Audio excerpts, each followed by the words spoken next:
చక్కగా నేను పరమాత్మ అన్న జ్ఞానంతో ఉండిపో. హాయిగా జ్ఞానంతో ఉండేటప్పటికి అనుభవ జ్ఞానం అందిస్తుంది. జ్ఞానం అంటే ఏంటి? తెలుసుకుంటా. జ్ఞానముచ్చే జ్ఞానాన్ని తెలుసుకోవాలి. అనుభవ జ్ఞానం, శాస్త్ర జ్ఞానం, విజ్ఞానం అన్నీ అందేటప్పటికి జ్ఞాని అంటే ఏంటి? జ్ఞానంతో ఉంటే జ్ఞానమే, విజ్ఞానంతో ఉంటే విజ్ఞానమే మనకు అందుతుంది చక్కగా. ఎంతసేపు విషయాల విషయం నా చిన్నప్పుడే మాట్లాడేవాళ్ళం ఏంటి ఎక్కువ. ఎంతసేపు కూడా నేనే పరమాత్మ అన్న భావంతో ఉండిపోవటమే, హాయిగా ఉండటమే, అనుభవ జ్ఞానంతో ఉండిపోవటమే విజ్ఞానం. అనుభవ జ్ఞానమేనమ్మా. నేను పరమాత్మ అన్న భావంతో ఉండిపోవటమే విజ్ఞానం. అంటే నేనే నీవే నేను అందింది కదా ధ్యానాభ్యాసం ద్వారా. మోక్షం అంటే ఆత్మవిద్య మోక్షం అని తెలుసుకున్నాం కదా. మిగిలిన విద్యలతో రాదు.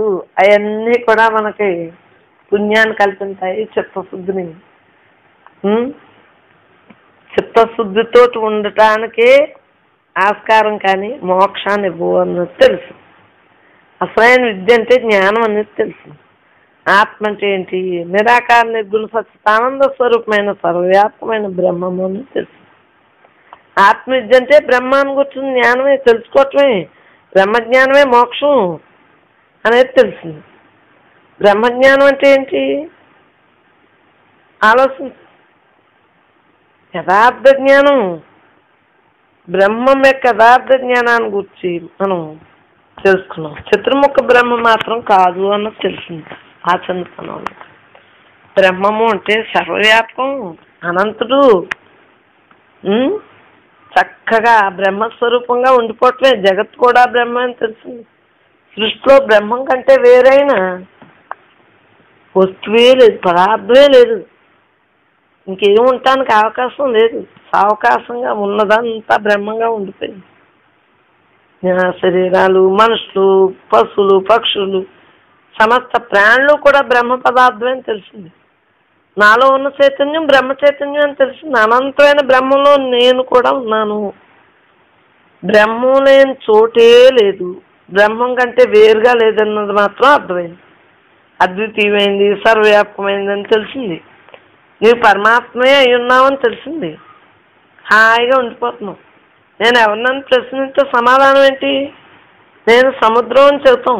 అనంత వాయువులో ఒక పరమాణు నువ్వెవరని ప్రశ్నిస్తే నేను వాయువునని చెప్తున్నాను. సర్వవ్యాపకమైన బ్రహ్మం అంతగా నిండి ఉందని తెలుస్తాం. మనకు బ్రహ్మం తప్పించి ఏమీ లేదు. నేను బ్రహ్మం, నువ్వు బ్రహ్మం. తల్లిదండ్రులు బ్రహ్మం, అమ్మ నాన్న బ్రహ్మం. తల్లిదండ్రులు బ్రహ్మం. మరి భర్త అమ్మ నాన్నైనా నీ తల్లిదండ్రులైనా, మరి భర్త అయినా, భార్య అయినా, పిల్లలైనా, బంధువులైనా సమస్త ప్రాణులు బ్రహ్మం అని తెలిసింది. సకల సరాసర జగత్తు కూడా బ్రహ్మం. ప్రతి అణువు బ్రహ్మ అని తెలుసు. జగత్తెందలి బ్రహ్మం. స్నేహితులేంటి, ఇరుపొరుగేంటి, చుట్టాలు, అసలు ఈ సృష్టి యావత్తు బ్రహ్మంలో ఉంది అని తెలిసింది. స్థిరత్వంగా నిలబడ్డింది. అదే జ్ఞానం అంటే, బ్రహ్మ యొక్క జ్ఞానం అంటే, బ్రహ్మం అంటే, బ్రహ్మజ్ఞానం అంటే ఇదే. నేను పరమాత్మే, అందరూ పరమాత్మలే, అంతటా పరమాత్మే, అన్నీ పరమాత్మే అన్న బ్రహ్మజ్ఞానంతో తెలిసింది. యథార్థ బ్రహ్మజ్ఞానం గురించి తెలుసుకున్నాం. జ్ఞానం తెలిసాక ఇంకేముంటుంది? నీవు బ్రహ్మవే, నేను పరమాత్మనే అన్న భావంతో అలా ఉండిపోవటమే. హాయిగా ఊరికే అలా ఉండిపోవటం. ఈ సమస్త జగత్తు బ్రహ్మ అని తెలిసింది కాబట్టి భార్య అయినా, భర్త అయినా, తల్లిదండ్రులైనా, పిల్లలైనా, మనవలైనా, ఎవరైనా సరే అందరూ బ్రహ్మలే అన్న భావం తెలిసింది. అంతకుముందు అందరినీ భగవంతుడిగా చూసాను. ఆ తర్వాత బ్రహ్మం తెలిసాక నాకు అంతా బ్రహ్మ అని తెలుసు. జగత్తంతా బ్రహ్మ అని తెలుసు. బ్రహ్మంతో వండిపోవటం మొదలెట్టాను. హాయిగా అమ్మా లోపల ఉన్న గురువు గారితో ఉండిపోవాలి మనం. వేదాంతం అదే అందుతుంది. గురువు ద్వారా అందుతేనే వేదాంతం అందుతుంది. జ్ఞానం తెలుసుకున్నాం. జ్ఞానం అందింది. చక్కటి జ్ఞానం, అనుభవ జ్ఞానం, అనుభవపూర్వకంగా తెలిసింది బ్రహ్మజ్ఞానం. హాయిగా నాతోనే ఉండిపోయాను. ఈ దేహం నేను కాదు, నేను ఆత్మని అనుకోవటంతో అలవాటైపోయింది అంతే. బ్రహ్మజ్ఞానం ఆచరణతో ఉండిపోవటం మొదలైంది. శాశ్వతమైన జ్ఞానం బ్రహ్మజ్ఞానం అని. జగత్తు బ్రహ్మంగానే ఉంది. జగత్తులా అనిపించలేదు. అందరూ బ్రహ్మంగానే గోచరిస్తున్నారు. చక్కగా అందరూ, ప్రతి ప్రాణి కూడా, ప్రతి వస్తువు కూడా జగత్తును జగత్తుగా చూడకుండా బ్రహ్మంగానే చూడటం అలవాటైపోయింది. అంతా బ్రహ్మమయం, అంతా బ్రహ్మంలోని అంశే కదా. మనం అందరూ బ్రహ్మంగా గోచరిస్తున్నాం. హాయిగా ఇది కష్టం లేదు, నష్టం లేదు, ఇది పుట్టడం లేదు, మరణం లేదు, అన్నీ బ్రహ్మే. తాను బ్రహ్మం, అందరూ బ్రహ్మం, అంతటా బ్రహ్మం. బ్రహ్మం నిర్వికారంగా ఉంది. హాయిగా ఉండిపోతున్నాం. బ్రహ్మం యొక్క యథార్థ స్వరూపాన్ని తెలుసుకున్నాం కదా. అనుభవపూర్వకంగా బ్రహ్మజ్ఞానం తెలుసుకున్నాం. బ్రహ్మజ్ఞానం అనుభూతితోటే అనుభవ జ్ఞానం అందింది. మరి సేపు అప్రోక్ష జ్ఞానంతో ఉండిపోయాం. మోక్షం అంటే ఇదే అన్నది అర్థమైంది. జీవ బ్రహ్మైక స్థితి అంటే జీవుడు ఉండగానే బ్రహ్మత్వంతో ఉండటమే జీవ బ్రహ్మైక స్థితి అని తెలుసు. జీవుడు పరబ్రహ్మంలో ఐక్యం ఉండటమే మోక్షం అని తెలిసింది. ఐక్యం ఉండటంటే జీవుడు బ్రహ్మం కంటే వేరు కాదు. జీవస్థితి నుండి బ్రహ్మస్థితిలోనికి మార్పు చెందటమే. జీవుడు ఏమైపోయాడు? ఇదేమో నేను ఏడ్చి జీవుడు ఏమైపోయాడు? అందరూ బ్రహ్మలే అన్నది తెలుసుకున్నాడు. అంతే మార్పు చెంది.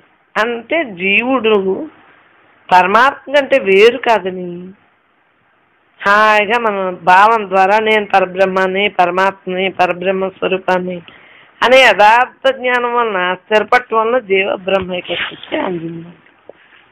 మనం హాయిగా ఉంటున్నాం ప్రతి క్షణం కూడా. మోక్షం అంటే ఏంటో వింతగా ఉండేది, అదేదో సరదాగా ఉండేది.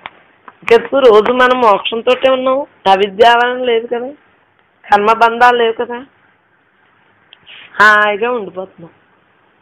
నేను నాదనేది లేదు, దేహభావం లేదు, నేను పరమాత్మ అన్న భావంతో ఉండిపోతున్నాం. బంధ విముక్తి స్థితే మోక్షం అనేది తెలిసింది.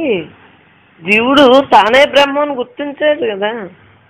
ఆ భావన స్థిరంగా నిలబడిపోయింది. అదే మోక్షం అని తెలిసింది. భ్రమ తొలగిపోయింది. నేను పరమాత్మ అన్న భావంతో ఉండిపోయింది. ప్రతి ఒక్కళ్ళు బ్రహ్మలే. సమస్త బ్రహ్మాండం అంతా బ్రహ్మమే. అనుభవపూర్వకంగా బ్రహ్మజ్ఞానం తెలుసుకున్నాం. ఇక కర్మ ఫలాలు లేవు, అన్నీ సంపూర్ణంగా నాశనం అయిపోయినాయి. వాసనలు ఏమీ లేవు, సంపూర్ణంగా నాశనం అయిపోయినాయి. కారణ శరీరం నశించిపోయింది. ఇంకా నాకు ఇంక జన్మ లేదు. నేను హాయిగా ఉన్నాను. జీవుడే బ్రహ్మంగా అయిపోయాడు. బ్రహ్మంగానే ఉండిపోతున్నాం. ఇంకా ఏమి స్థూల శరీరం మరణానంతరం ఏమి ఇంకా అలాగా ఉండిపో కలిసిస్తారు. పంచభూతాల్లో కలిసిపోతాం. ముక్త స్థితి తోటి ఉండిపోతున్నాం. ఆత్మజ్ఞానంతో ఉండిపోతున్నాం. చక్కగా అనుభవ జ్ఞానంతో ఉండిపోతున్నాం. మరణించాక ఇంకేంటి? ఇవన్నీ చిన్నప్పటి నుంచి తెలుసుకున్నాం. మరణించాక ఆ లోకాలకు వెళ్ళకూడదనే కదా తెలుసుకుని జీవయాత్ర సుఖంగా ఉండాలనే కదా. బతుకుండగా జీవయాత్ర సుఖంగా చేసుకుంటున్నాను, హాయిగా ఉంటున్నాను. చక్కగా ముగ్గిన పండులాగా అయిపోవాలి. ఆలోచించు. చెట్టుని ముగ్గిన పండులాగా అయిపోవాలి. చెట్టు ముగ్గిన పండు అంటున్నాను. చక్కగా హాయిగా పువ్వు పీపి పిండి పండుగా రూపం చేస్తుంది. ఇంకా కాయ లేదు కదా, మళ్ళీ కాయగా అవ్వదు కదా. పండుగ మారిపోయాక ఇంకా మళ్ళీ ఎందుకు వస్తుంది? బాల్యం, యవ్వనం, వార్ధక్యం, కౌమారం దశలు మారాక బాల్యం కావాలంటే వస్తుందా? బతుకుంటే బాల్యం నుంచి యవనం నుంచి వార్ధక్యం కౌమారం దశల్లోకి బతుకుంటే అసలు ఈ దశలు లైన్కి వెళ్తా కానీ మళ్ళీ బాల్యం రమ్మంటే వస్తుందా? ఇంకా పండు అయిపోవాలి మనం. పండు పండు పండు జీవుడు స్వయంగా బ్రహ్మంగా ఉండిపోయాడు అంతే. హాయిగా ఇంకా మాయాపరి తొలగించేసుకున్నాడు, బ్రహ్మ వదిలించేసుకున్నాడు. నేను జీవుణ్ణి కాదు, నేను బ్రహ్మనని జ్ఞప్తి తెచ్చుకుంటున్నాడు. బ్రహ్మానుభూతిని పొందుతున్నాం, బ్రహ్మీ స్థితిని పొందుతున్నాము. హాయిగా మనం అందరం కూడా ఎవరు ఇవ్వండి, మనకు మనమే తెచ్చుకోవాల్సింది బ్రహ్మీ స్థితి. ఎవరిస్తారమ్మా? పిల్లలు, ఈ బంధువులు, తల్లిదండ్రులు ఎవరు చివరికి భగవంతుడు కూడా తెచ్చివ్వడు. రుణాలు తీస్తాం కానీ భావబంధాలు తొలగించుకుంటాం కానీ చక్కగా నేను పరమాత్మని బంధ విమోచనం నా ప్రయత్నం వల్లనే జరుగుతుంది. మనమే ప్రయత్నం చేసుకోవాలి. కాయ పండుగ మారినట్టుగా చక్కగా జీవుడు తానే స్వయంగా బ్రహ్మంగా పరిణామం చెందాడు. హాయిగా జీవుడు బ్రహ్మంగా మారిపోయాడు. అట్టి స్థితి మార్పు భౌతికంగా కాక భావంలో మార్పు సంభవించింది. జీవుడు జీవభావం వదిలేసి బ్రహ్మభావాన్ని లోపల ఉంచేసుకున్నాడు అంతే. ఇంకా అలాగ బ్రహ్మైక స్థితితోటి జీవస్థితి మిగిలిపోయింది అన్న భావం లేదు. బ్రహ్మీ స్థితి ఇంకా జీవస్థితి ఎందుకొస్తుంది? బ్రహ్మీ స్థితిని పొందాక బ్రహ్మైక స్థితి ఒక స్థితి మార్పు అన్నది. జీవస్థితి నుండి బ్రహ్మీ స్థితిలోనికి జీవుడు మార్పు చెందేదాన్ని. నీరు మంచిగా గడ్డగట్టింది, మళ్ళీ నీరుగా అయిపోయింది అంతే. జీవుడు బ్రహ్మంగా పరిణమించాడు. జీవుడు మిగిలి ఉండవు. మంచుగడ్డలో నీరు ఇముడి ఉంది కానీ బ్రహ్మీ స్థితిగా ఉండిపోయింది. బ్రహ్మీ స్థితి ఇంకా జీవుడు ఇంకా ఆ భావం లేదు. జీవభావం తొలగింది, జీవభావాన్ని వదిలేశాడు, బ్రహ్మభావంతో స్థిరంగా ఉన్నాడు. దాన్నే బ్రహ్మీ స్థితి అంటారు. తాను బ్రహ్మమే అయి ఉన్నానని అనుభూతితోటి చక్కగా ఉంటాడు. నేనే బ్రహ్మనే నేను, ఇదే బ్రహ్మీ స్థితి. చక్కగా హాయిగా స్వయంగా బ్రహ్మంగా ఉండిపోయింది. ముక్త స్థితి అన్నా మోక్ష స్థితి అన్నా ఇదే అని అనుభూతితోటి చెందుతుంది. మానవ శరీరం ఉండగానే నేను బ్రహ్మమును అన్నది తెలియబడ్డది. చక్కగా బంధాలు ఏమీ లేవు. ముక్త జీవుని నేను, స్వయంగా బ్రహ్మం, నేను బ్రహ్మోనంద ఐక్యమే చెంది ఉన్నాను, అలాగే ఉండిపోతాను. నేను పరమాత్మనే, పరమాత్మగానే ఉంటాను అన్న భావంతో ఉండిపోవాలి. నేను పరమాత్మనే, నేను బ్రహ్మమును, నేను బ్రహ్మమునే అయి ఉన్నాను కదా. ఎంత బలీయంగా ఉందో చూడు. నేను బ్రహ్మమును, నేను స్వయంగా పరబ్రహ్మ స్వరూపమే. సకల చరాచర జగత్తు బ్రహ్మే అని తెలిసింది, స్పష్టంగా తెలిసింది. ఆత్మవిద్య ద్వారా క్షుణ్ణంగా తెలిసింది. స్వయంగా నేను పరమాత్మ స్వరూపాన్ని అని తెలిసింది. బ్రహ్మానంద ఐక్యం చెందటమే. ప్రత్యేకంగా ఐక్యం అని ఏమీ లేదు. ఘటాకాశం మహాకాశం అంత ఐక్యం చెందినట్లుగా ఉదాహరణ చెప్తారు కానీ అలా మిగిలిపోవటమే బ్రహ్మస్వరూపం.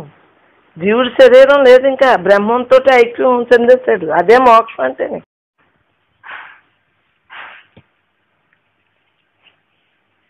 హాయిగా నేనెవరినో నాకు తెలిసింది. ఆ తత్వంతో మేము ఉంటున్నాం. ఇది ఆత్మ, ఇది అనాత్మ అని మనకు తెలియబడ్డాకని, తత్వం విలువడ్డాకని మనం హాయిగా ఉండగలం. లేకపోతే ఎలా ఉండగలం? మనం మాయతో ఉండేటట్టుకి దేహాదివాసంలో అన్నీ ఉంటాయి. పరమాత్మతో ఉండేటట్టుకి నేను పరమాత్మని అంతగా నిండిన పరమాత్మగా మిగలగలం. చక్కగా బ్రహ్మ యొక్క శక్తి వల్లనే కదా తాను చైతన్యవంతంగా ఉండి ఆ బ్రహ్మ యొక్క శక్తి చేతే కప్పించు బంధాన్ని దుఃఖాన్ని కలిగింతాను. మాయ ఎంతసేపు బ్రహ్మమే, మాయలోనే ఉంది బ్రహ్మంగాను. కానీ దాన్ని తెలుసుకుంటే మాయనేమో వేడుతున్నాము, బంధాన్ని వేడుతున్నాము, బ్రహ్మత్వంతో ఉండిపోతున్నాం. నేనే చేస్తున్నాను, కర్తృత్వం, భోక్తృత్వం, ఇవన్నీ విక్షేప శక్తి వల్లనే కర్మఫలాలు ఏర్పరిచేది శక్తి. సేపు యథార్థమైన జడమైన మాయకు దేహాద్వాసంలో అన్నీ ఉన్నాయి.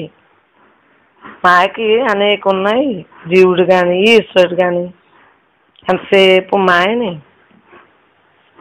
మరి సూక్ష్మ బుద్ధితో తర్కించి చూసినట్లయితే తన నుండి ఉద్భవించిన సృష్టిలో తానే అంతర్వ్యామగా ఉండి తన నుండి జనించిన మాయతో తానే కప్పబడి జీవునిగా ఈశ్వరుడుగా ద్వైతం కల్పించి తన చేత తానే ఆరాధింపబడుతూ చివరకు తనలో తానే లీనమవుతున్నాడు. దీన్నే పరమాత్మ లీలా విలాసం. ఆలోచించు. ఆత్మతోటే కదా మనకు ఆత్మతత్వం తెలిసింది. ఆలోచిస్తే ఎప్పుడు నవ్వు. ఆయన లీలా విలాసం ఇట్లా బాబు మన బొమ్మల్లా చేసాడు, ఆయన ఆటలోని పాత్రలుగా చేసాడు, మళ్ళీ ఆయన ఆటని పూర్తి చేసేసుకుంది. నేను పరమాత్మ అన్న భావంతో ఉండిపోవాలి. ఇంకా ఆట కూడా పూర్తి చేసేస్తారు. నీవు అదే ఉన్నావు అన్న తెలియక ఇది నిజం అనుకుంటా ఉంటాం. ఇంకెంతసేపు బ్రహ్మానికైతే శబ్దస్పర్శ రూపరస్కందాలు 5 తత్వాలేని అవ్యక్త పదార్థం పంచ జ్ఞానేంద్రియాల చేత అనుభవింపబడనిది. జ్ఞానేంద్రియాల చేత కర్మేంద్రియాలతో అనుభవింపబడిందమ్మా. మనస్సు చేత ఊహింపబడింది. దానికి ఏమీ లేదు. మరి మనస్సే మాయాస్వరూపం కదా. మనస్సు చేత ఊహింపబడుతుంది. ఈ దేహం నేను అన్న భావన ఉండిపోతుంది కదా మనలోని. మరి ఈ భావన తొలగించుకోవాలంటే నువ్వు బ్రహ్మత్వంతో ఉండాలి. మరి ఎప్పుడు ఒకేలా ఉండేదేమో బ్రహ్మత్వం. మాయ అంటే ఒకసారి ఉంటుంది, ఒకసారి పోతుంది. అది మరి ఇంకెప్పుడు ఉండేది కాలపరిమితి ఏమీ లేదు మాయకి. కాలపరిమితి ఉంది మాయకి, కాలపరిమితి లేదు బ్రహ్మానికి. ఎప్పుడు ఆనాడు ఈనాడు ఎప్పుడు అనాది మరి నిత్యంగా ఉంటుంది బ్రహ్మ అంటే. మరి మన మాయ గురించే కొంత మనం మొన్న సీడీలో కూడా మాయ గురించి చెప్పుకున్నాం. మాయ గురించి చెప్పుకున్నప్పుడే మనకు అర్థం అవుతుందమ్మా బ్రహ్మత్వంతో ఎలా ఉండాలని. అనిశ్చయమైందమ్మా మాయ. నామరూపాలతోటి ఉంటుంది, వ్యక్త స్థితిని కోల్పోతుంది, సత్వరజస్తమో గుణాలతో ఉండిపోతుంది. అందు గురించి త్రిగుణాత్మకంగా ఉండిపోతుంది. త్రిగుణాతీతుడేమో భగవంతుడు, పరిచ్ఛేదాలతో ఉండిపోతుంది. సర్వవ్యాపకం కాదు మాయ. బ్రహ్మం ఉన్న పావులందు మాయ ఉండదు కదా. మరి నేనే బ్రహ్మనంటే మాయ ఎక్కడ ఉంటుంది? పరిగెత్తు పారిపోతుంది. అంత ఉంది మాయకి. జడంగా ఉంది, నాశనం కలది, అసత్య స్వరూపం మాయ. కావున అసత్తు నుండి తమస్సులోనికి జ్యోతి కొనుకోము, అసత్తు నుండి తమస్సులోనికి కొనుకోము, మృత్యు నుండి అమృతత్వం కొనుకోము. మరి ఏంటి చెప్పు? జడంగా ఉంది, నాశనం ఉంది, అసత్యంగా ఉంది, అచేతనంగా ఉంది. కాబట్టి అసత్య అయింది. త్రివిధ దుఃఖాలు ఉన్నాయి. ఆది భౌతికం, ఆది దైవికం, ఆధ్యాత్మిక సంతాపాలన్నీ ఉన్నాయి దీనికి. మరి చైతన్య స్వరూపం అంటే చిత్తు. ఇది అచిత్తే, అసత్యమైన జడమైన దుఃఖ స్వరూపంతో ఉంటుంది. పాపం సచ్చిదానంద స్వరూపం కాదు కదా. భేదత్రయాలు ఉన్నాయి దీనికి. ఇదని అదని సాకారంగా ఉంది. బ్రహ్మ అయితే నిరాకారంగా ఉంది. అవధులు ఉన్నాయి, అవధులు లేనిది బ్రహ్మం పరిమితంగానే ఉంటుంది. మాయ పరిచ్ఛేదంతో ఉంటుంది. పరిచ్ఛేదం లేనిది బ్రహ్మం అఖండంగా ఉంటుంది. ఇది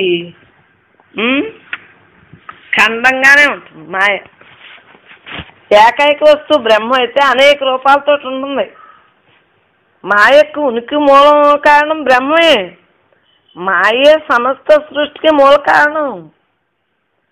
బ్రహ్మం కంటే వేరుగా రెండో వస్తువు లేదు కదా. మాయ కూడా దాందే అవటానికి, బ్రహ్మాందే. అజ్ఞాన భూమికలు అనేక కలవు.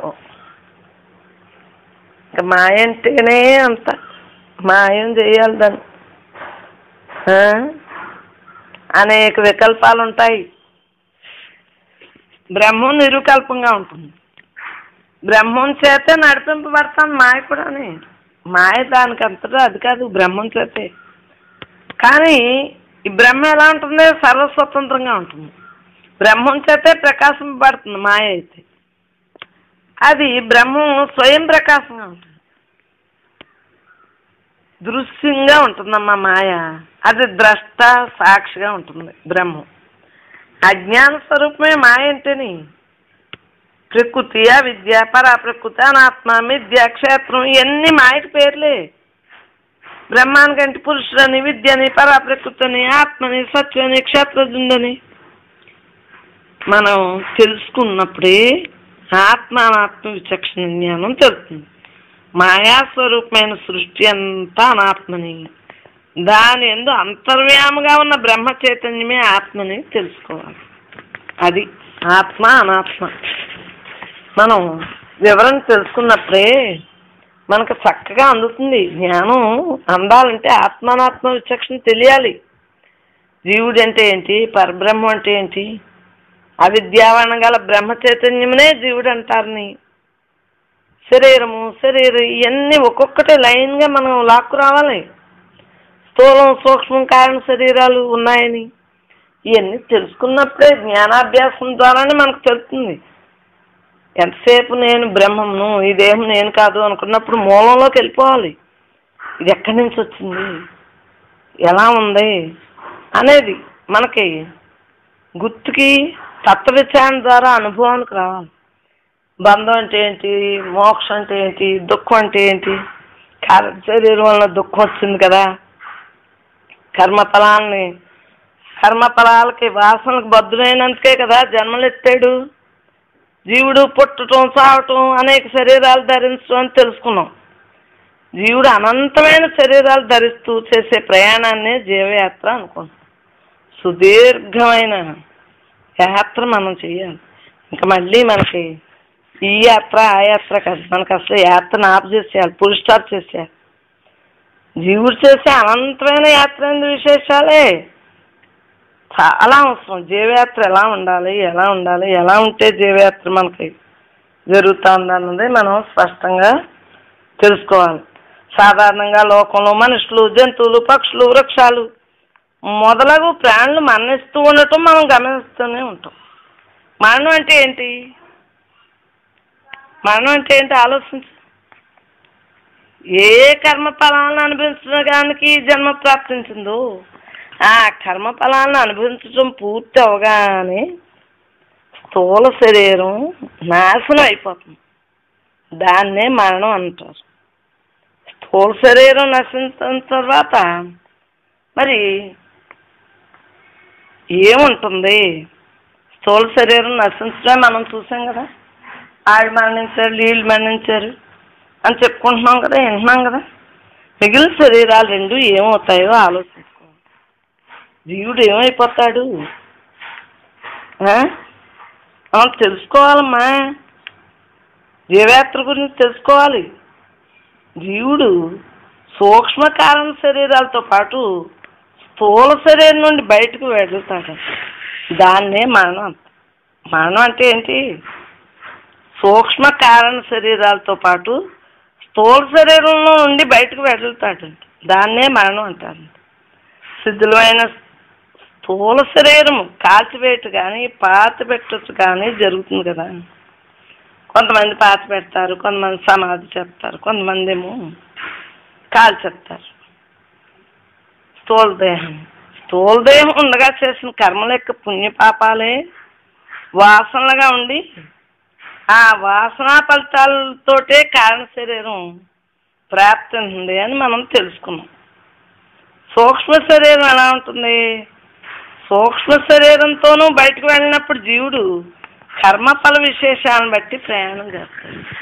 లోపల నీకు అంతఃకరణలో సూక్ష్మంగా ఉండి అది మనసు, బుద్ధి, చిత్తం, అహంకారం ద్వారానే కదా ఇలా ఉండు అలా ఉండు అంటే నా కర్మఫలాలే అనిపించాలి. మరి అది మళ్ళీ ప్రయాణం చేయవలసిందే జీవయాత్ర. మరి ఏంటి, ఎలా అయితే నువ్వు సుఖపడతావు? వ్యక్తి మరణానంతరం ఎలాగ ప్రయాణం చేస్తుంది? స్థూలదేహం ఇక్కడ కాల్చేస్తున్నావు, సూక్ష్మదేహం ఏమవుతుంది?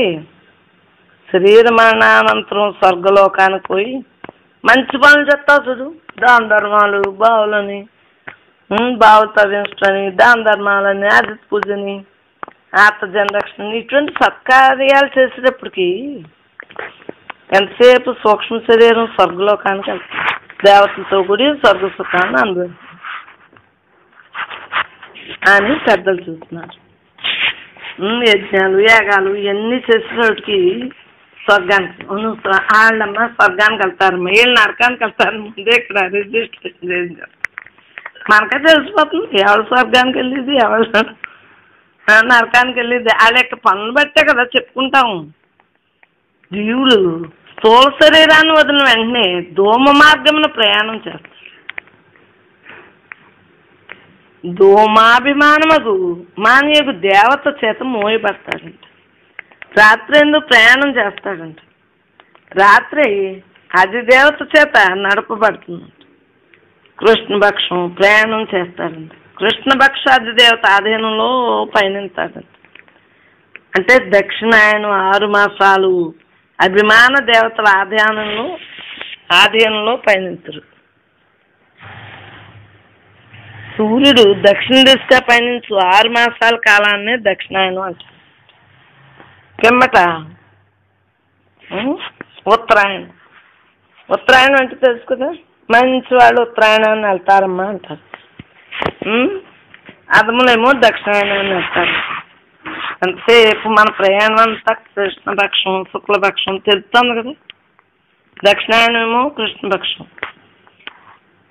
ఉత్తరాయణం అంతా శుక్లపక్షం అంటారు. మరి సంవత్సరాభిమాన దేవత అధీనంలో పయనిస్తూ ఉంటాం. ఏంటి, దక్షిణాయనం 6 మాసాల అభిమాన దేవత ఆధీనంలో పయనించాక సంవత్సరాభిమాన దేవత ఆధీనంలో పయనిస్తూ ఉంటాం. మహాత్ములు చెప్పిన వాక్యాలు చూసిపుచ్చకండి. అది కేవలం జ్ఞానులకు మాత్రమే ప్రాప్తించిందంట. ఇది సుఖమైన ప్రయాణం. జ్ఞాని అంటే ఎట్టువాడు ముందు మనం తెలుసుకున్నాం కాబట్టి ఫలాపేక్షతో కర్మలు చేసిన కర్మలు దక్షిణాయన మాసాభిమాన దేవత నుండి పితృలోకానికి పొందుతారు. ఆ లోకం నుండి ఆకాశాన్ని ప్రవేశించి తదుపరి స్వర్గలోకమును చంద్రలోకాన్ని పొందుదురు అంట. చంద్రలోకం నందు చంద్రుని వలె జలభాగం ఎక్కువగా గల శరీరాన్ని ధరించి చక్కగా అమృతంగా హాయిగా దేవతలతో కూడి జీవించారంట. 2 విధాలుగా ఉంటారంట, కర్మదేవతలు, అజాన జాన దేవతలు అని. ఎంతసేపు పితృలోకాలు, జ్ఞానలోకాలు. ఎంతసేపు జ్ఞానం ఎలా ఉంటాడు? మనం బ్రహ్మత్వంతో ఉండాలి అంటే సర్వం బ్రహ్మాత్మంగా ఉంటేనే మనం బ్రహ్మత్వంతో ఉంటాం. నేనే తప్పులు తడకలు లేని ఆత్మను, నేనే ఆకాశంలో భాసం పెట్టింది. ఇది వీడు అంటూ ఏమీ లేదురా సుబ్బులు, ఇది అంటూ ఏమీ తేడా లేవు. బ్రహ్మమే చిత్తంగా వచ్చి పడేది, బ్రహ్మమే ఎప్పుడు శివుడల్లే ఉన్నది, బ్రహ్మమే బుద్ధిగా కనపడేది, బ్రహ్మమే శివుడు మళ్ళీ ఉన్నది, బ్రహ్మమే చందమామలా మెరిసింది, బ్రహ్మమే స్థూలమైంది స్వయంగా. బ్రహ్మం ఒక్కటే ఎప్పుడు, ఇంకోటి కాదు. బ్రహ్మమే తన యొక్క గురువు. నేను దేన్ని చూసినాని సరదాగా ఉండొచ్చా? చూసిన దాన్ని నువ్వు నేను బ్రహ్మ కదా. సూర్యుని చూసినా, చంద్రుని చూసినా, ఆంధ్ర పోయితే తులసి మొక్కను చూసినా, తులసి మొక్కకి పొద్దునే నీళ్ళు పోయి చెప్తా. దేవుడు పూజకి రాగా ఎవరు వస్తాలు చేత పూజ చేయించు అన్నీ నేనే కదంటే నాకెందుకే అందుకనే మరి అంత చదువుతుంటే ఎందుకు అంత ఆనందం అవుతుంది. అన్నీ నేనే, సర్వం నేనే, సకల నేను, అండ పిండ బ్రహ్మాండంతో నేను లేని చోటే లేదని నాకు దర్శనం వచ్చింది కాబట్టి ఇంత దర్జాగా మాట్లాడగలను. మీరు చదివితే దేవుడు మెరిసిపోతున్నాను చూడండి, నన్ను నా మొహాన్ని చూడండి ఎంత మెరిసిపోతున్నాను. నేను లేదు, నేను ఎప్పుడు నేనే పరబ్రహ్మాన్ని, నేనే తరిగిపోని ఎరుపు, నేనే నా జ్యోతిని, నేనే అంతటా వెలిగేది, నేనే బ్రహ్మం, నేనే దేహం, నేనే పూర్ణాన్ని, నేనే పెద్ద మనిషిని, నేనే పెద్ద మనిషిని, చిన్న మనిషిని, అన్నీ నేనే. అది నీవుగా తెలియబడే బ్రహ్మం తానే, తనంతగా వెలిగేది, వెలిగించేది, జీవుడు అణగారిపోవటం తానే, నేనే ఈశ్వరూపం వాడిని, నేనే, నాకు నేనే పరబ్రహ్మాన్ని, నేను తరుగులేని ఒక్కటి, నేనే సిద్ధాంతాన్ని, దాన్ని రాద్ధాంతాన్ని నేనే వెలిగించే ఆత్మను. సిద్ధాంతం రాద్ధాంతం రెండు కూడా నేనే మెరిసే ఆత్మరూపాన్ని, నేనే బాగా నిర్మలుణ్ణి, నేనే నిత్యమైన ఆత్మ, నేనే తేట, ప్రియం ప్రియం ప్రియం కాని, ప్రియం అప్రియం కూడా నేనే, నా అంత నేనే, నా తావులో నిలదొక్కున్నవాడిని, నేను ఒళ్ళు మొదలైన లేనివాడిని, నేను దోషాలు వేషాలు లేని ఆత్మను, నేను ఆకాశంలో పడి ఉన్నాను, ఖాళీగా అలా ఉన్నాను, నేనే అని మీకు అన్నీ నేనే, సర్వం నేనే అని. నేను ముక్క చెక్కలు కాక నిండారా ఉన్నవాడిని, తెంపులేని రసంతో పొంగి పొరలుతున్నాను, అడ్డులు అయిన ఆనందంతో ఉక్కిరిబిక్కిరై ఉన్నాను, రూపుదాల్చిన మితిలేని తనాన్ని, ఇలా కుదుటిపడి నిండిపోయిన ఆత్మను, బ్రహ్మాన్నే. ఇంకోటి ఉందా అసలు? నేనే నిత్యమైన ఆత్మను, నేనే ఎప్పటికీ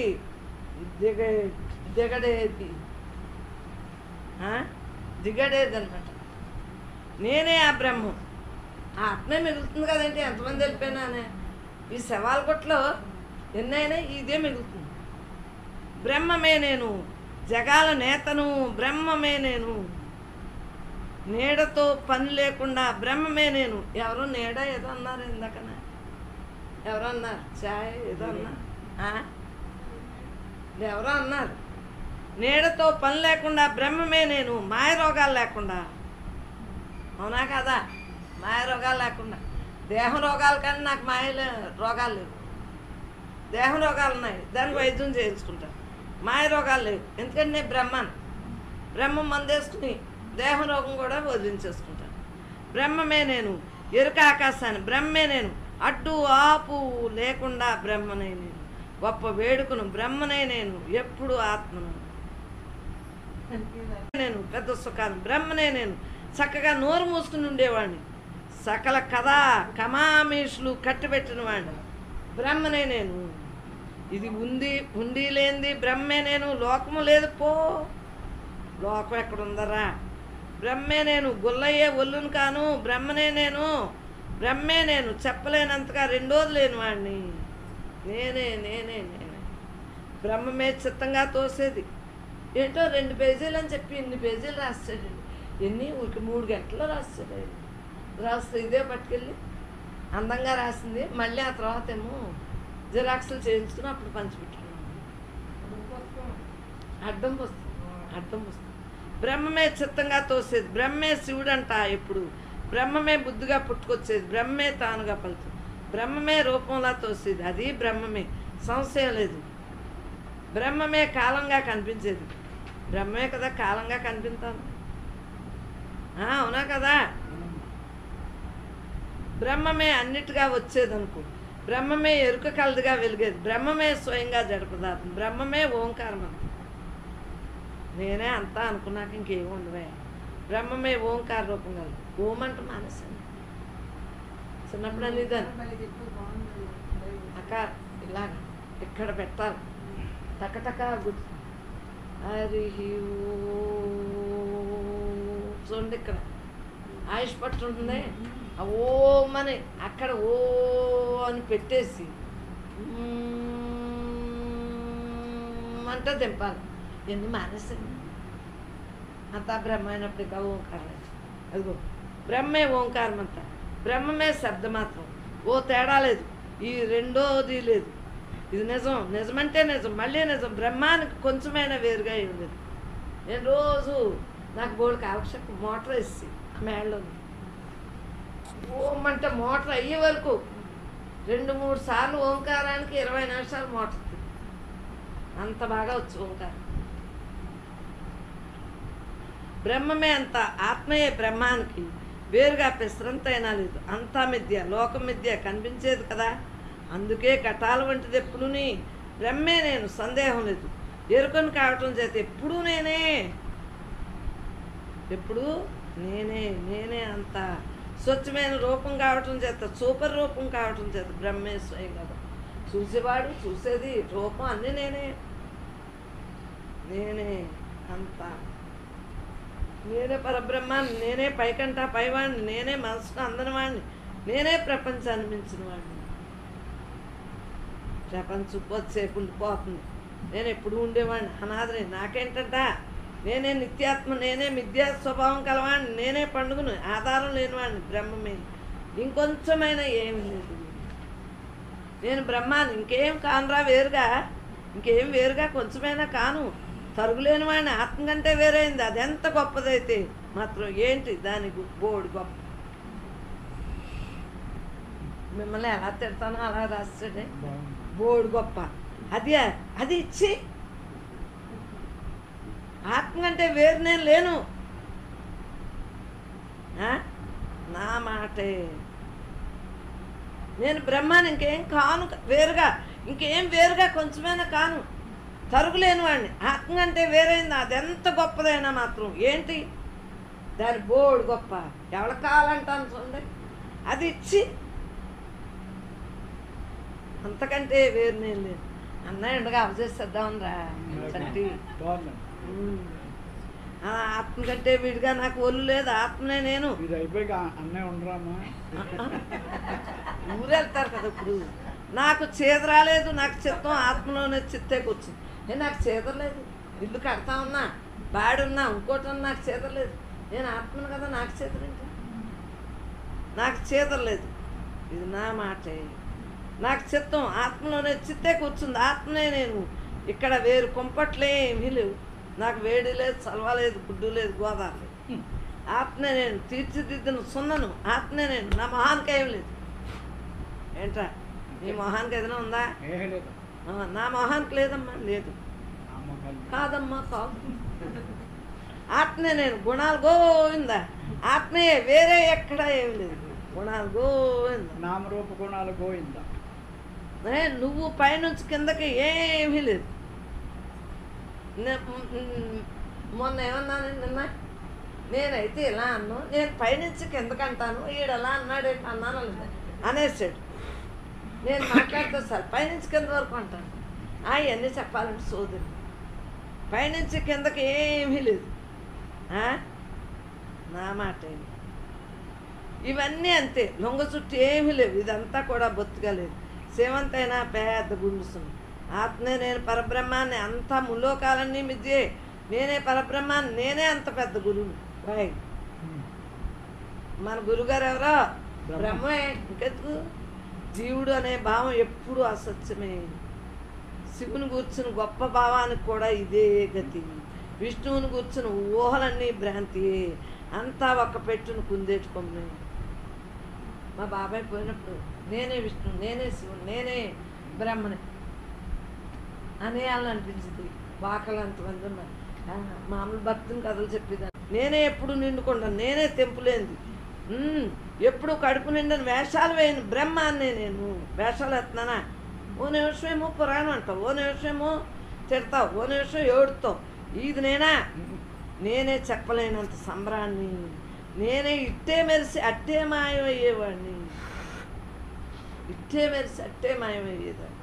నేనే, నువ్వే నేను, నువ్వే నేను. వస్తే ఏంటో అనుకున్నాను. ఇది మంత్రమా అనుకున్నాను. నా మాట. నువ్వో బండి సున్నా, నేనో గుండు సున్నా. మాటకి అందిపోయేవాడిని ఏం కాను నేను. మాట మనసు నన్ను ఊహించనైనా లేవు. నేనే బ్రహ్మాన్ని, అందరి ఆత్మను. నేనే బ్రహ్మాన్ని, చెడుగు లేనివాడిని. నేనే బ్రహ్మాన్ని, ఒత్తేరుకుని నేనే బ్రహ్మాన్ని. అలా ఉంటూ ఉండేవాడిని. ఇదేది ఎప్పుడు గల్లంతే. నేనే ఎప్పుడు నిలిచి ఉండేవాడిని. అంతే కదా, నిలిచి అంటే ఉండేవాడిని. నాకన్నా వేరుగా ఎవరు లేరు, ఇది హాయ్ నేను బ్రహ్మం, ఇది హాయ్ నేను జడం, ఇది బ్రహ్మం, సందేహం లేదు, సత్యం తరచి నిజం. ఈ ప్రకారంగా ఆత్మిక వైభవం చెప్పబడింది. ఇది అన్ని లోకాల్లోనూ ఓ పట్టాన్ని దొరికింది. ఇది ఒక్కసారి విన్నవాడు స్వయంగా బ్రహ్మమై కూర్చుంటాడు. శాంతి నిగ్రహం కలవాడు, బతుకు బరువై ఉన్నవాడు, అంతకుని అంతము చేసిన వానికి, శశికాంతుని తమ లోపలే సదా వెలిగే వానికి శరణాగతి. చెరుకు రసంతో తయారైన పంచదార నిండా ఎలా చెరుకు రసం నిండి ఉంటుందో అదేవిధంగా నాలో ఉండి ప్రపంచమంతా నాచే పూర్తిగా ఆవరింపబడి ఉంది. శిష్యునికి పరిచయమైన పరిమితోస్తు ప్రపంచము నుండి ఉపమానాలను గ్రహించి ఉదాహరణగా మాట్లాడారు ఆచార్యులు.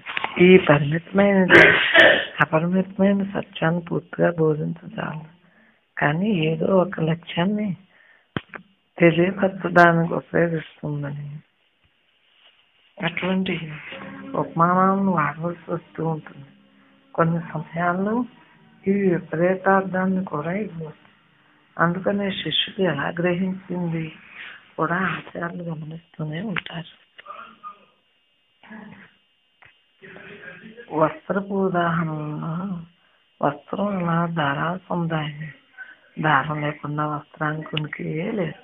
అయినప్పటికీ దారాలు పడుగు పేకల అల్లికల మధ్య ఎంత చిన్న అయినప్పటికీ ఖాళీలు ఉండి ఉంటాయి కదా.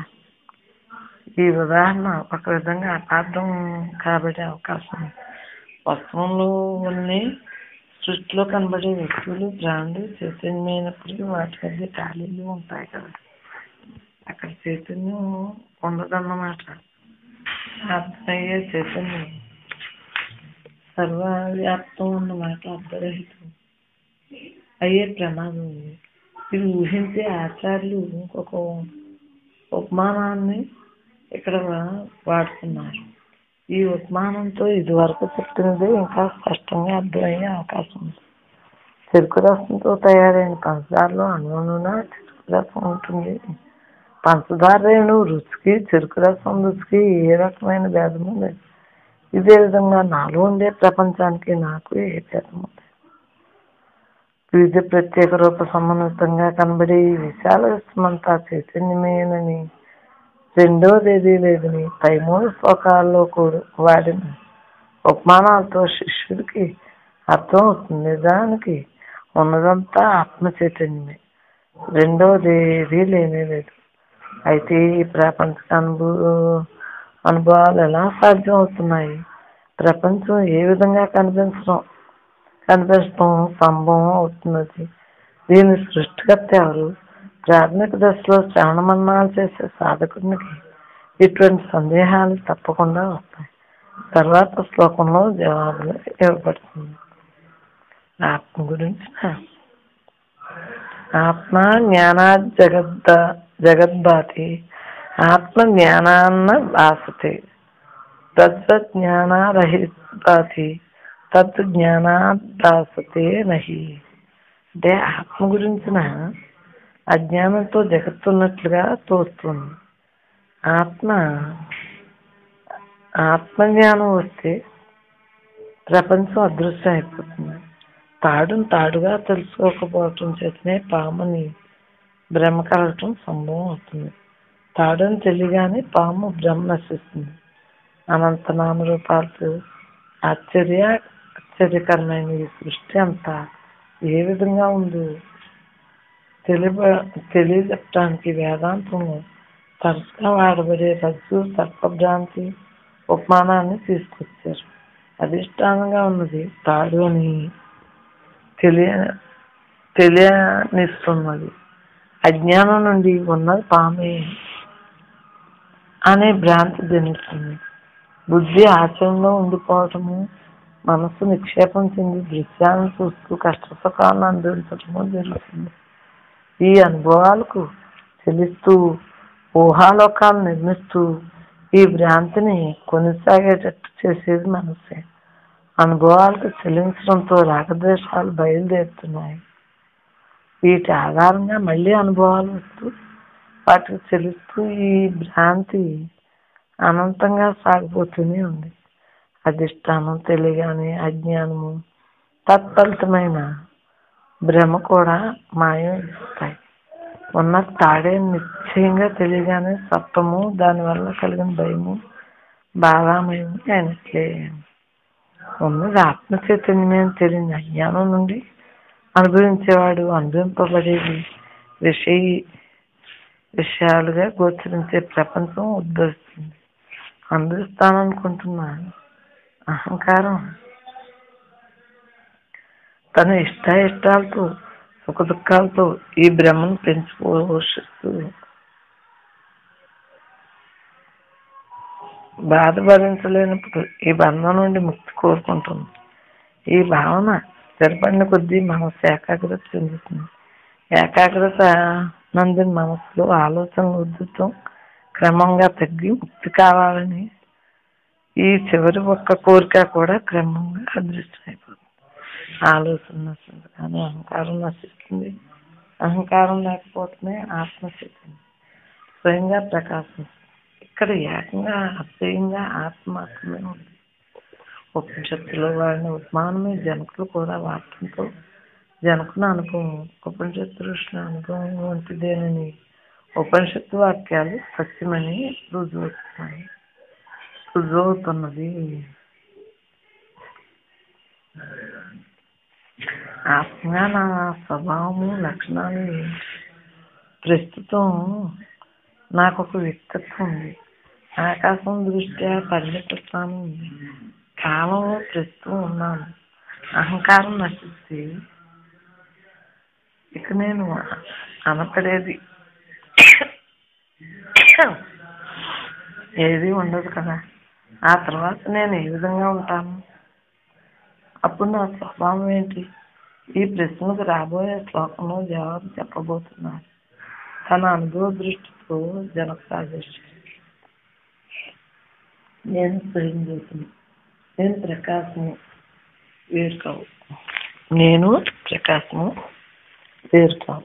ప్రపంచం కనిపిస్తుందంటే అందుకు కారణమైన కాంతిని నేనే. నా వల్లనే ప్రపంచం తెలియబడుతున్నది. అంతా నేను చక్కగా చెబుతున్నారు. శారీరక మానసిక అనుభవాలన్నీ మనకు తెలియబట్టడానికి కారణం మనలోని చైతన్యమే.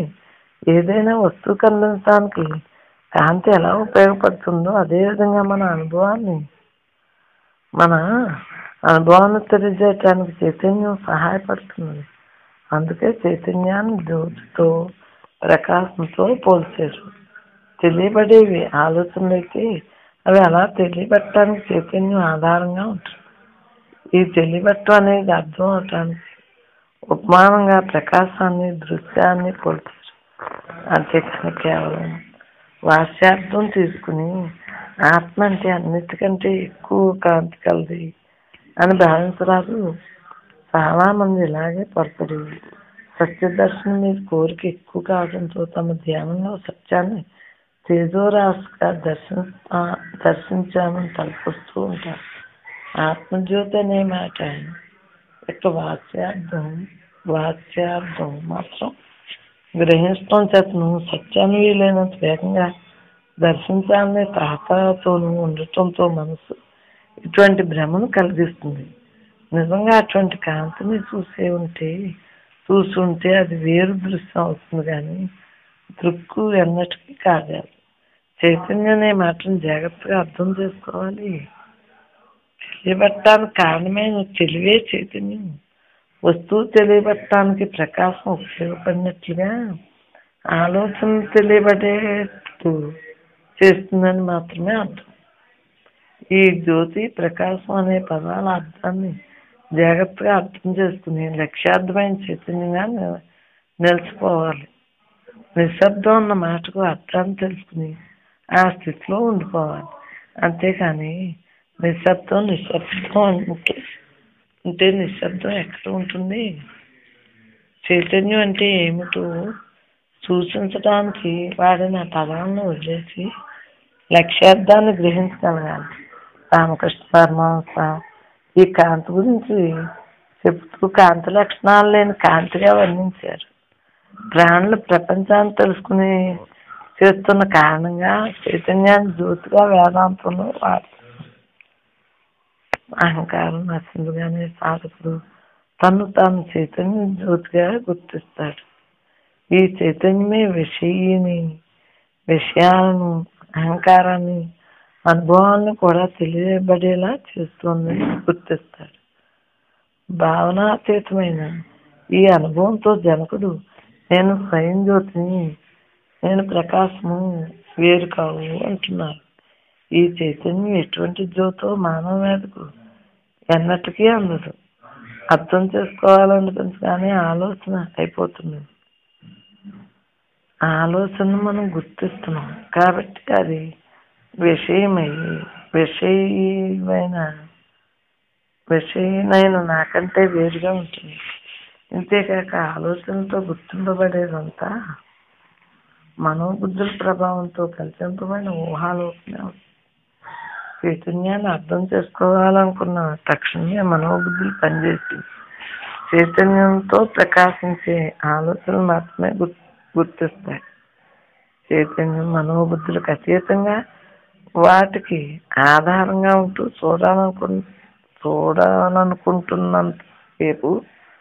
చూస్తున్నంతసేపు శారీరక అనుభవాలుగా, మనోబుద్ధులు ఉద్రేకాల భావాలుగా తెలియబడుతున్నది.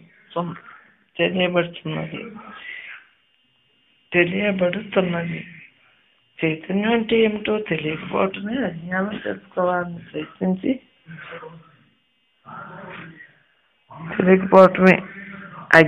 తెలుసుకోవాలని ప్రయత్నించి చూసినంతసేపు ప్రపంచమే కనిపిస్తూ ఉంటుంది.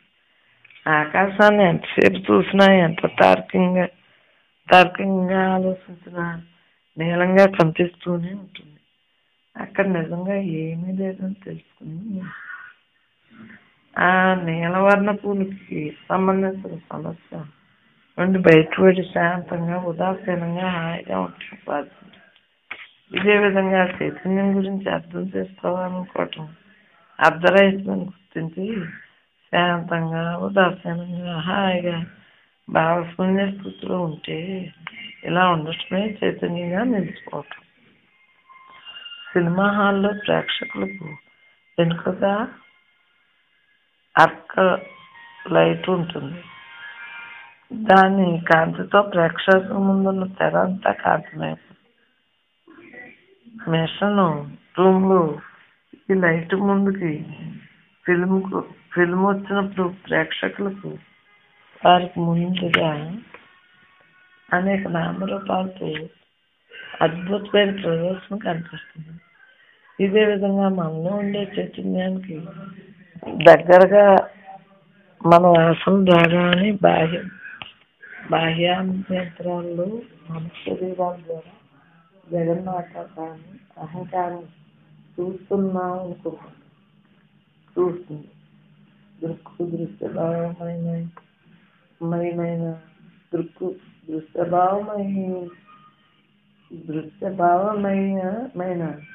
ఈ మహత్వం అంతా చైతన్యంతో కల్పించబడుతుంది. చూసేవాడు చూడటం ఈ భావాలన్నిటికీ చైతన్యం ఆధారం. చైతన్యమే ఇవన్నీ. సముద్రం, తరంగాలు, నురుగులు, బిందువులు అన్ని సముద్రమైనట్లుగా భగవద్గీతలో ఒక శ్లోకం ఇక్కడ తప్పకుండా గుర్తుకొస్తుంది. తదా ప్రకాశ ప్రత్యేకాః కృష్ణం లోకమిమం రవి క్షేత్రం క్షేత్రీ తదా కృష్ణం ప్రకాశిత భారత. భగవద్గీతలో 13వ అధ్యాయంలో 33వ శ్లోకంలో చూస్తుంది. ప్రపంచమంతటికి ఒకే సూర్యుడు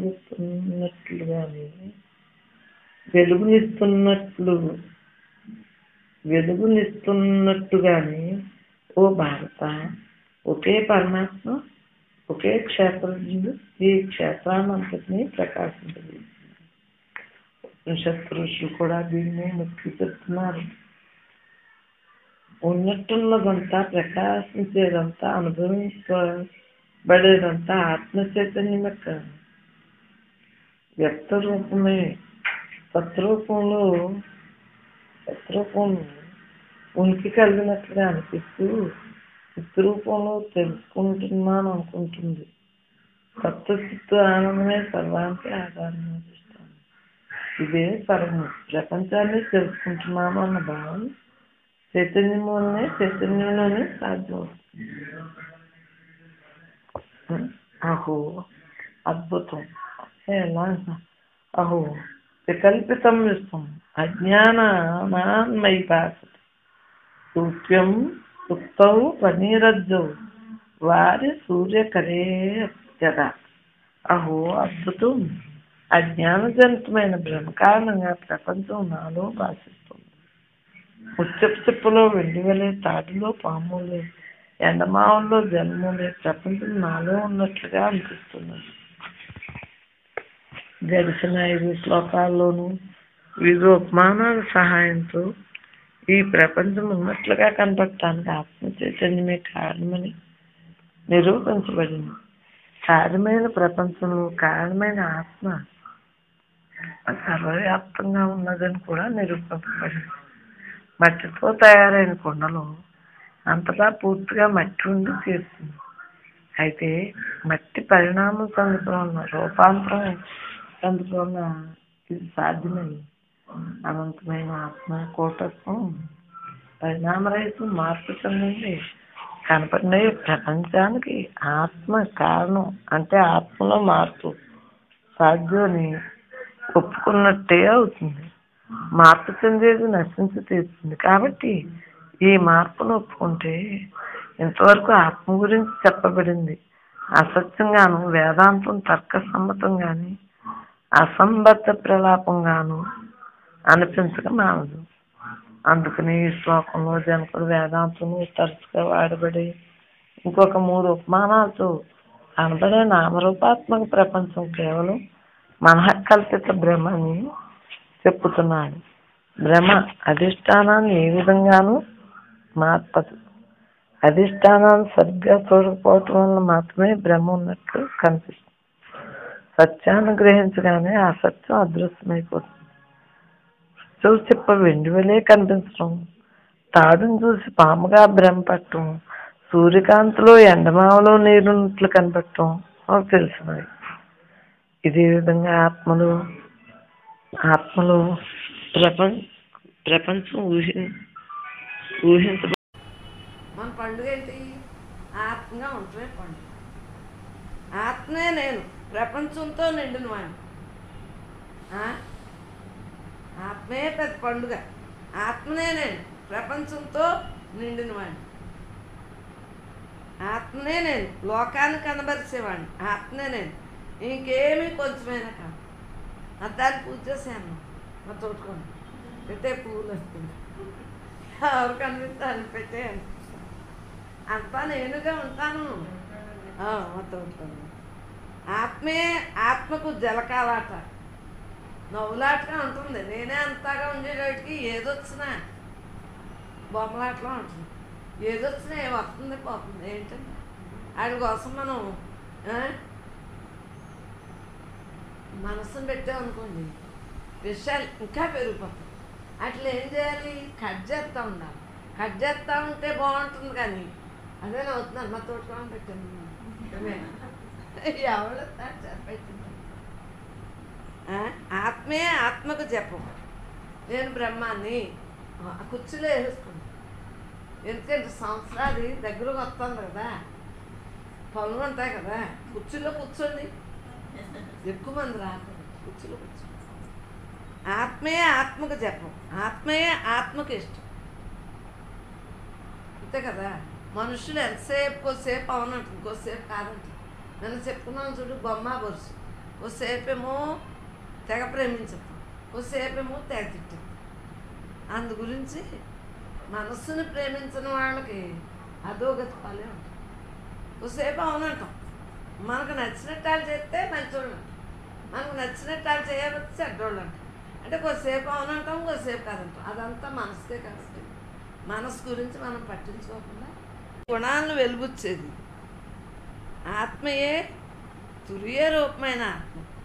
దానికి ఇంకా ఆఖరి దగ్గర అదే మొదలు ఆఖరి ఇంకా చైతన్యం తప్పించి మిగిలిన అన్నిటికి మొదలు తుది అన్నీ ఉంటాయమ్మా.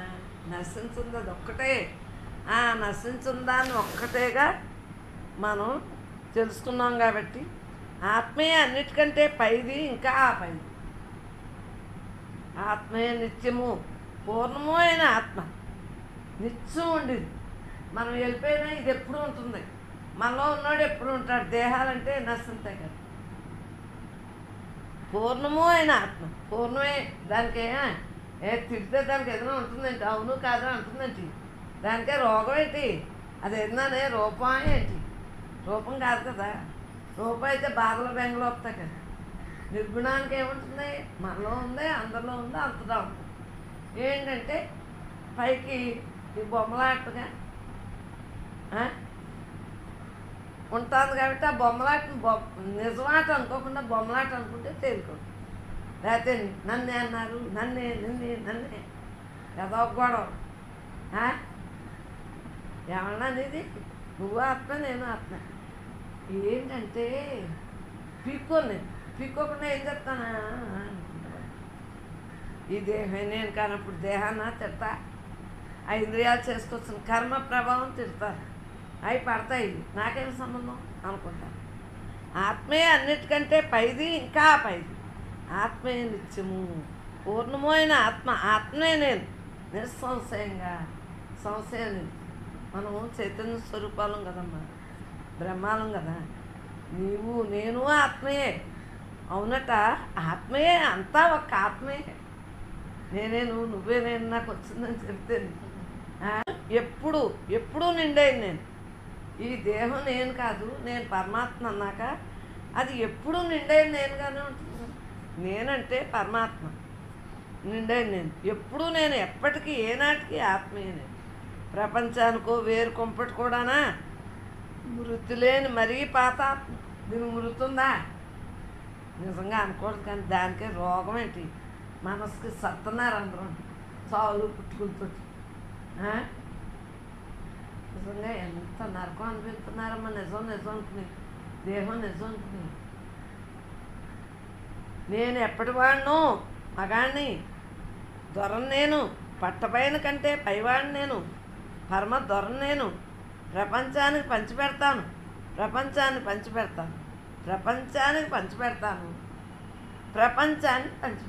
వేళ వద్దుతో అదేసి మన ఆడవాళ్ళు అందరూ నలిగిపోతున్నారు కదేంటి? వాళ్ళకి చెప్పడం కోసమే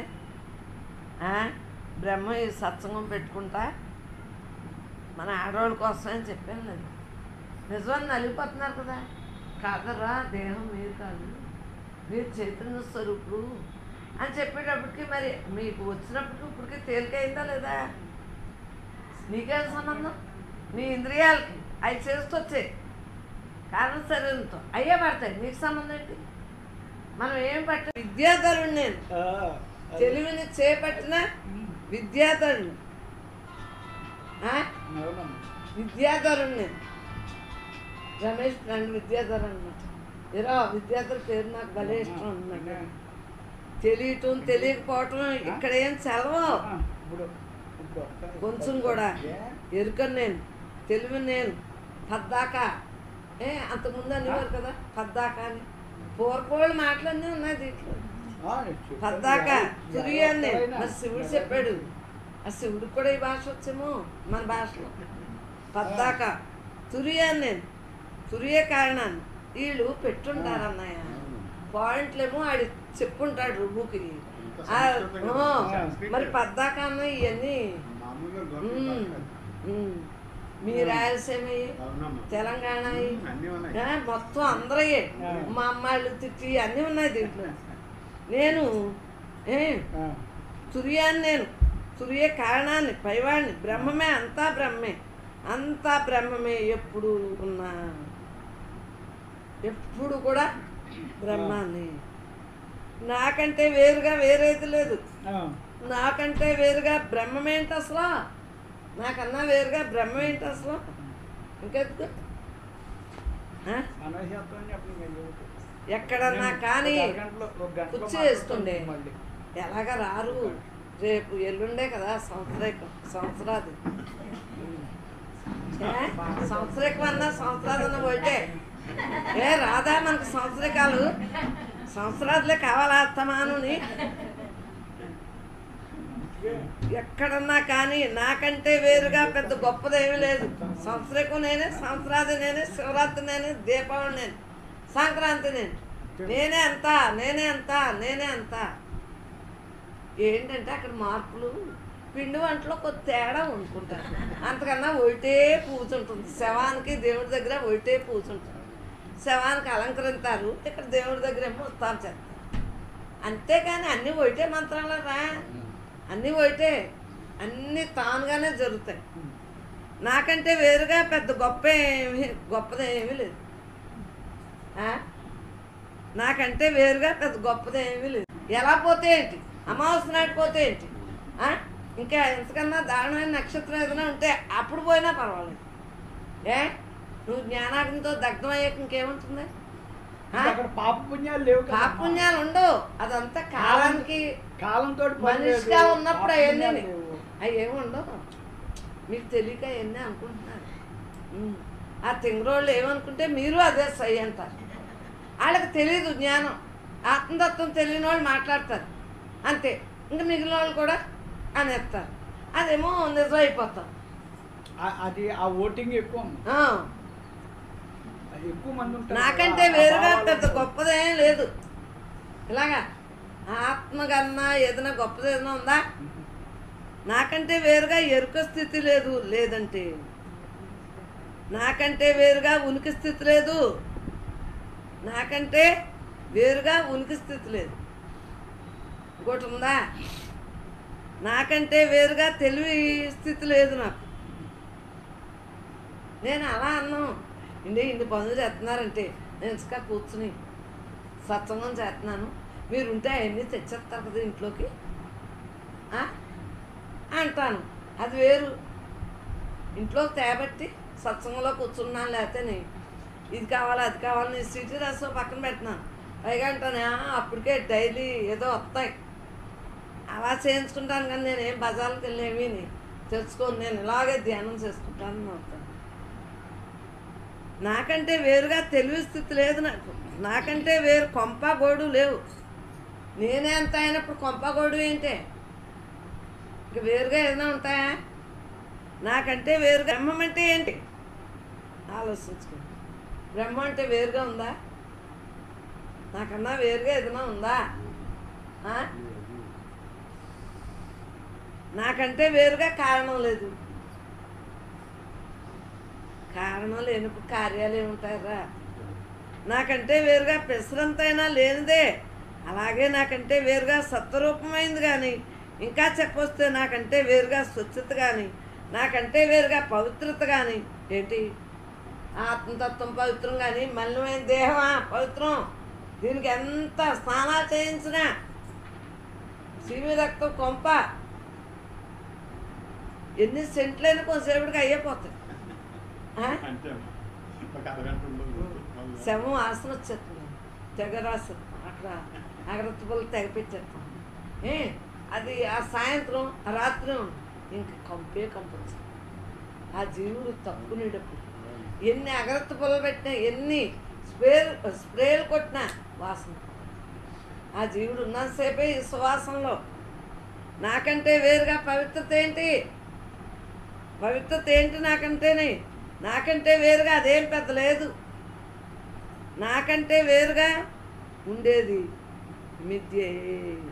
నాకంటే వేరుగా ధర్మం లాంటిది కానీ నాకంటే వేరుగా అసలు ఏమీ లేదు. నేనే అంత, నేనే అంత, నేనే అంత, నేనే అంత. నాకంటే వేరుగా ఇక్కడ మిగతాదంతా ఉత్తుత్తుది. ఇది నాటకంలో ఉత్తుత్తుది. నాకంటే వేరుగా ఉండేది మిథ్యే. పరమాత్మ అన్న వేరుగా ఏదైనా ఉన్నాయి ఉంటే అది భ్రాంతే, మిథ్యే. నాకంటే వేరుగా కనిపించేదంతా పోగేసిన నాకంటే వేరుగా అదంతా కుందేటి కొమ్ము. కుందేళ్ళకి కొమ్ములు ఉండవు కొను, అందు గురించి కుందేటి కొమ్ము అన్నారు. కుందేటి కొమ్ములు ఎంత నిజమో ఇది అంతే నిజం. భ్రాంతే. ఈ ప్రపంచం అంతా భ్రాంతి. ఈ పిల్లలు మొగుళ్ళు ఈ సంసారం ఈ ఆస్తులు పిస్తులు అన్నీ భ్రాంతి. ఆయన డ్యూటీ చేస్తాను, భ్రాంతి అయినా నిజం కాదు. నిజం కాకపోయినా నా డ్యూటీ నేను చేసేసి లోపల పెట్టుకోండి. డ్యూటీ చేసిన వాళ్ళకి లోపలికి వెళ్తాను. నాకంటే వేరుగా ఏదైనా సరే తోస్తే అదంతా గాడిద గుడ్డు పెట్టదు కొని పిల్ల పెడుతుంది కొని. నాకంటే వేరుగా ఉన్నది ఉట్టుది, నాకంటే వేరుగా అనుమానాలు ఉట్టువి, నాకంటే వేరుగా కార్యకారణాలకి అదే గతి. మన చిన్నప్పుడు ఏమే ఉట్టుది ఉడికే అన్నాను, ఉట్టుతే ఏమనుకోకే అనివాడు. మనం అన్నీ జ్ఞాపకం చేస్తుంది రుగ్గత. ఇదంతా ఒక్క బ్రహ్మమే, వాడే నేను. చూడండి దాంట్లో ఉంది, నేనే వాడని ఉంది. ఇదంతా ఒక్క బ్రహ్మమే. ఇది ధ్యానం అంటే. ఏమనుకుంటున్నావు? ఓయ్ ఇదంతా చెప్పింది భగవాన్. దీన్నే పట్టుకుని వేలాడు. భగవంతుడే చెప్పాడు, దీన్నే పట్టుకుని వేలాడు. ఇంకా ఇంకా ఏమని ఎంతసేపు అని చెప్పేదిరా యోగి నాన్న, యోగి నాన్న. ఆడవాళ్ళైనా అనొచ్చు నాన్న అని, మగవాళ్ళనే కాదు. మీరు ఏదనుకుంటే అది అనుకున్నామ్మా. యోగి నాన్న అన్నదేంటి, ఆడదన్నదేంటి, అలాగన్నా యోగి నాన్న. దీన్నే ఒడిసిపట్టి కావలించుకో. ఒకటే రందిగా ఇలా బిగుసుకున్నాడు అనుకో, వాడికి బ్రహ్మమే అవుతాడు. హాయిగా బ్రహ్మంగానే ఉంటాడు. ఈ కొండ, ఈ కోన, ఈ ప్రపంచము శంకరదేవుని విడిసిలేవు. బ్రహ్మాన్ని విడిసున్నాయా? కొండలో కోనలో గుట్లు అన్నీ ఉన్నాయా? ఉన్నాయా? లేవమ్మా. రక్కస్ మూకల లోకమంతా మన దేవాది దేవ మహాదేవుడే. సునిశ్చిత బుద్ధితో చూస్తే నీకే తెలుస్తుంది. ఈ ఒళ్ళు, మనసు, కదలికలు, కోశాలు వాటి మధ్యలో కుదురుకొని వెలిగేవాడు అతడేనని. బ్రహ్మే కదా. ఇవన్నీ పెట్టుకుని ఆడు ఉండబట్టి ఇవన్నీ కాంతితో వెలుగుతున్నాయి. ఇంద్రియాలన్నీ పనిచేస్తున్నాయి. కన్ను చూస్తుంది, జ్ఞానేంద్రియాలు, కర్మేంద్రియాలు అన్నీ పనిచేస్తున్నాయి. చెవి వింటుంది, శ్వాస పీలుతుంది, తిండి తింటున్నాం, తిట్లు తిడుతున్నాం. తిండి తిండి తిన్నంగా ఉండొచ్చు కదా. ఈ కూర